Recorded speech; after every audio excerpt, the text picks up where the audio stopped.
Most people have heard about the short-term rentals such as Airbnb, Vrbo, and HomeAway. But before you consider checking in to renting out your place, maybe you should consider checking out some of these tax implications. My name is Ryan Steiginga, and we'll be covering some of the ins and outs of renting with Vrbo, HomeAway, and Airbnb. Be sure to like this one, subscribe to the channel, and leave a comment down below. So the first big distinction when it comes to taxes is figuring out if you're renting a primary residence that you live in or if you're renting out a second house. So if you're renting out a second house that you have, there's a lot less limits that the IRS puts on the income and expenses that you can claim. Typically, if you have zero personal use of that second residence, then you'll usually be allowed to claim all the expenses that are associated with it on your tax return. But if you do use that second residence some part of the year, the IRS might limit you based on how much you use it.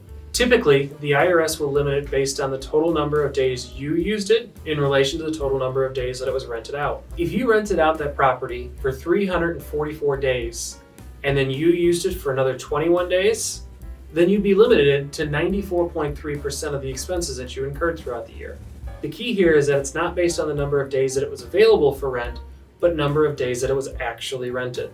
On the other side of the fence, we have people who are choosing to rent out some or all of their primary residence. There's going to be limits on the amount of expenses that the IRS is going to allow you to claim.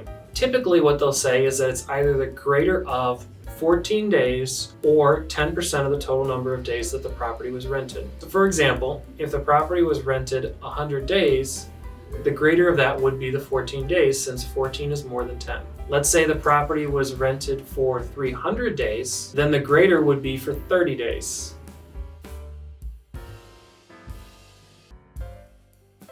For properties where you had shared use, you'll take the total number of days that you used it and divide it by the total number of days that it was rented out. So for example, if you used a second rental home for 21 days of personal use, and then it was rented out for the other 344 days, then you'd be limited to 94.3% of the total expenses that you can claim. Thankfully, the IRS has a minimum use rule, which states that if you use a dwelling as a residence and rent it out for less than a total 15 days throughout the year, then there's no need to report the income. Unfortunately, you don't get to report any expenses with that either. Rental income and losses are reported on a Schedule E. On that schedule, you report the gross income received, which you'll likely find out from either a 1099-K or 1099 miscellaneous issued by one of the booking companies. You'll then be able to report any expenses associated with that. Keep in mind, it'll be your responsibility to calculate what your limits might be. One of the upsides to reporting it on a Schedule E is that you won't have to pay self-employment tax on that income. You'll still be subject to regular federal income tax, but it won't be the Social Security and Medicare portion. Specifically, people who provide both substantial services or are real estate agents may be required to put it on a Schedule C.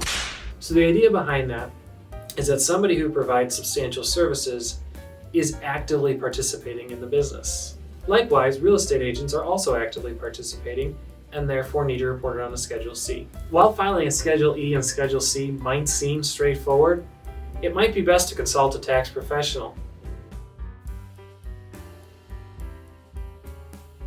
Given that the activity is considered passive for most of you, it would probably trigger at-risk rules. At-risk rules say that you're only allowed to claim losses up to the amount that you have at risk. The idea here is that if you have $100 that you've invested in, you're only allowed to claim losses up to that $100. Additionally, you might be subject to passive activity limits. The idea here is that because rental real estate is a passive activity, you'll only be able to claim losses against other passive gains. So if you didn't have any other passive gains this year, you won't be able to use those losses. On top of all of this, depending on where the rental is located, you could be subject to additional taxes from state and local governments. If you've set up your host account as an individual with your Social Security number, you'll likely receive a 1099-K. If you're a non-US person who's filed a W-8 which means that you're certifying that your country of residence is not the United States, then you'll likely get a 1042-S. Lastly, if you're a business who's renting out property, you can expect to receive a 1099 miscellaneous.